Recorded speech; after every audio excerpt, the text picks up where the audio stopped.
Good morning, expert investors. I got a really cool article here, and it talks about something that we've been talking about for the last 2 years, at least in some of our videos, in our classes, in our presentations, in our webinars. This is a point I really want to hit home, and now we're seeing it in general media. Okay? So the title of this article, How to Fix Toronto's Real Estate Missing Middle Problem. So missing middle problem. What this article is saying is that there's expensive Toronto neighborhoods, which basically in nowadays everywhere is expensive. Everywhere is $1 million just to get in for a single family home. There's a missing middle type of home that allows middle income people to get in. So if you walk into or drive into a traditional blue collar neighborhood in Toronto, prices start $1 million, $1.2 million. And then you might have some condos, downtown or a few blocks over, high rise, 100 units, and they're 5, 6, 700,000.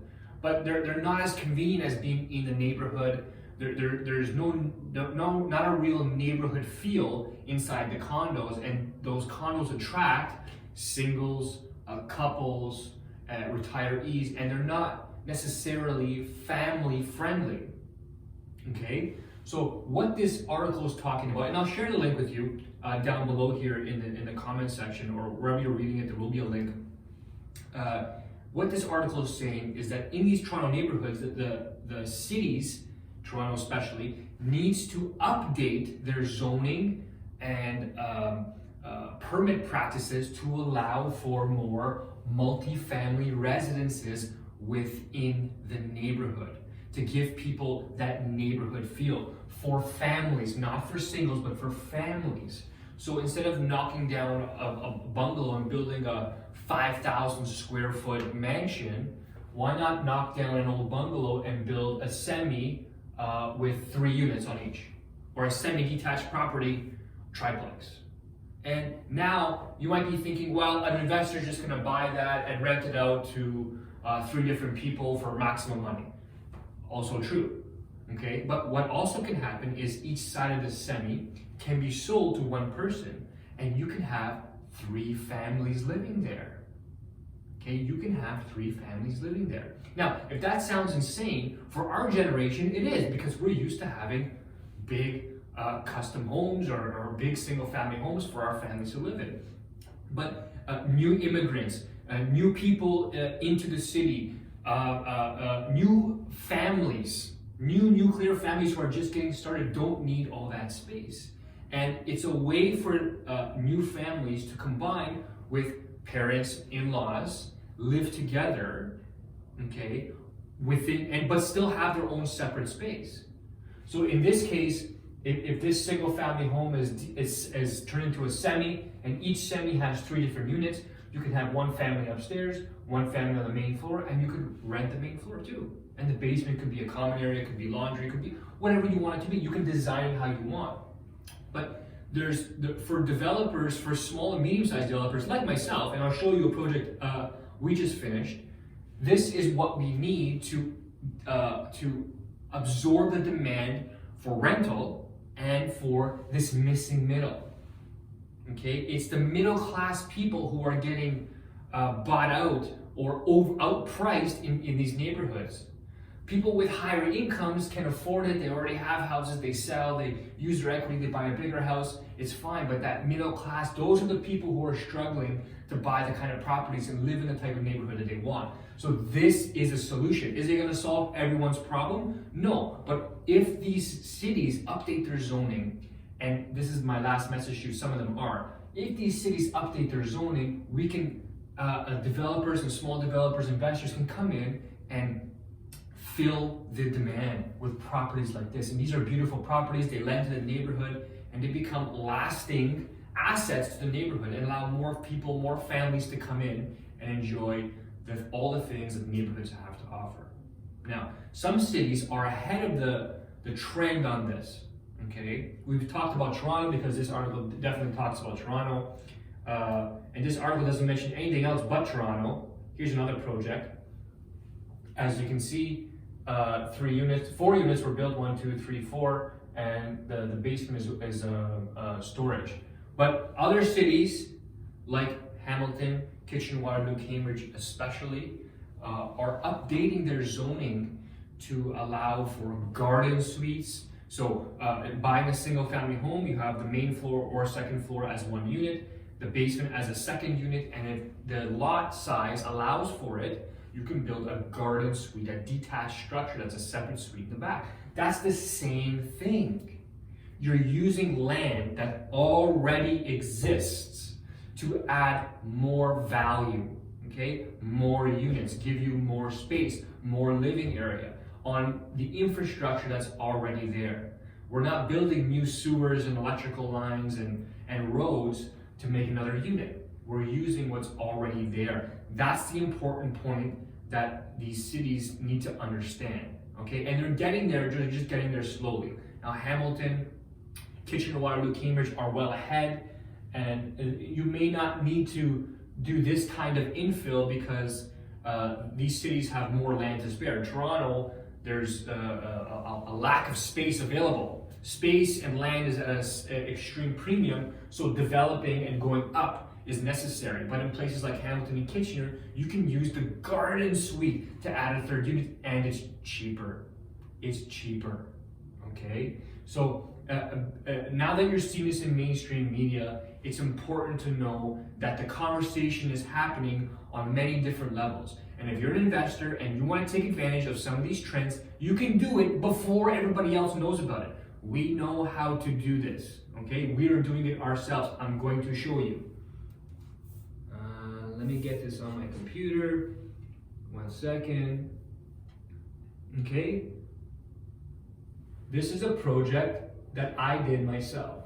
So you got to imagine that, excuse me 1 sec here. You got to imagine that this was a bungalow previously, old 1930s, 40s, 50s bungalow.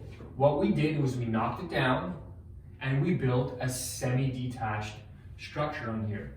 Very nice, modern looking, garages, front doors, nice design on the roof line, siding, brick front. So like we didn't build a piece of crap here. We put good materials and we made the facade look good for the street.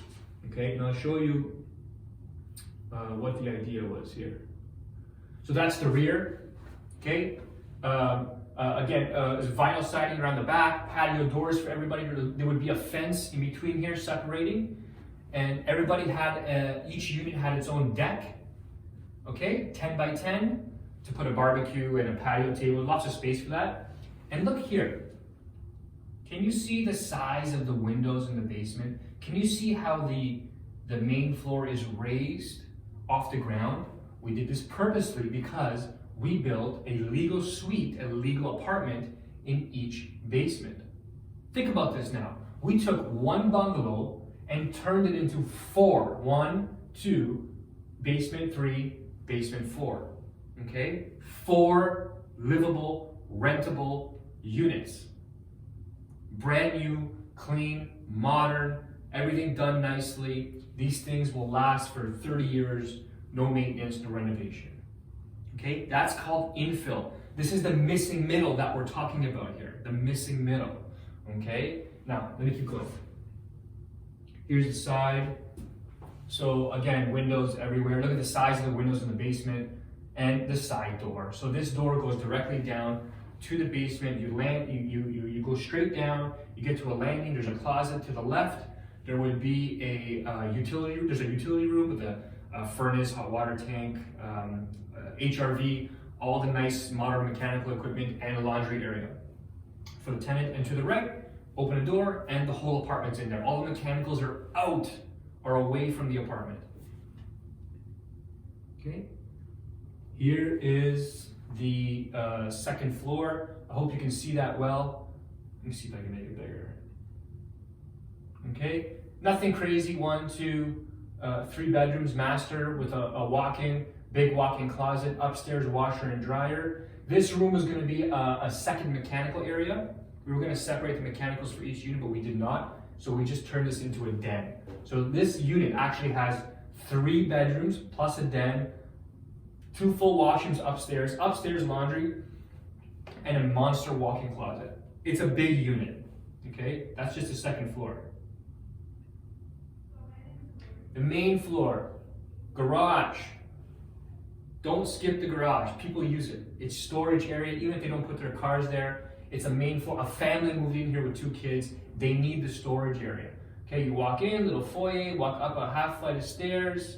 There's a hall closet, access to the garage, hall washroom, big open kitchen, living, dining room, okay, with an island, and a pantry back here. A pantry for storage that's out of the way, so you know the crap is not, you know, showing everywhere. This is a big deal, okay? I know it's just a pantry. I'm getting overly excited, I understand, but believe me, everybody who walks in and sees the pantry is like, wow, that's a great idea. I can store all my stuff in there. They put shelves, it's fantastic, okay? And again, the wood deck, 10 by 10, it's big enough that it's actually usable. And this is a fantastic rental unit. As you see, there is no access to the basement from the main floor. It's been blocked off. It's from the outside, that's the stairs going down. But from the main floor, it's been turned into a closet. No access, okay? The basement, like I said, very simple. You walk down the stairs. On one side is the mechanical area, laundry, HRV, all that kind of stuff. And the other side is the apartment, okay? Now, I modified this layout to be more user-friendly. You walk in, there is a kitchen right here. Fridge, stove, dining area, kitchen sink, all that kind of stuff. What I did is I took this washroom and I moved it against the wall of the stairs. I made the bedroom that much bigger and had a big walk-in closet there also, okay? So instead of being a small bedroom and a den, it's one bigger bedroom with a walk-in closet and one washroom. So enough for one person or a couple. And the 650 square feet works perfectly. Living dining room area with an island for dining. And again, remember the big windows? Huge windows here, huge window here, and decent sized window there. So lots of light. Okay, so you can do this. This is a strategy. It takes a little bit of cash. You need some capital to get into this thing. But if you're already a intermediate investor and you have some capital and you're looking for your next property, think about the missing middle. It's a strategy that's coming. Okay, and the whole idea about it is using what you already have, using current infrastructure to add more value to the land. So single family, put a basement suite. Single family, put a basement suite. Maybe even a garden suite. If you're in the city, if you're in a different area like where I live in Oakville, downtown, for example, that infill that I showed you in the that article, building up, adding 3 or 4 units where a single family home was, that's extremely valuable because the land is so expensive. Everything's $2 million. Condos, $500,000 far away. If you can build condos that are $500,000-$600,000 in the neighborhood, you can sell them, you can rent them, you can sell them individually to families. You can sell one side to one whole family. The options are endless, and it's very profitable. So don't underestimate this strategy. This is not a fad. It's not going to come and go. It's here to stay, especially in our marketplace. Okay. If you want to know more, register on our mailing list. We're going to do classes around this. I'm going to bring in some experts and designers, architects to talk about how they're designing these type of units. And we're going to talk about this in a lot more detail. If you're wanting to get into the market, if you're a new investor, intermediate, advanced, and you want some real coaching, register, get on my email list below. There should be a link to book a call with me so we can talk in a lot more detail. Until next time.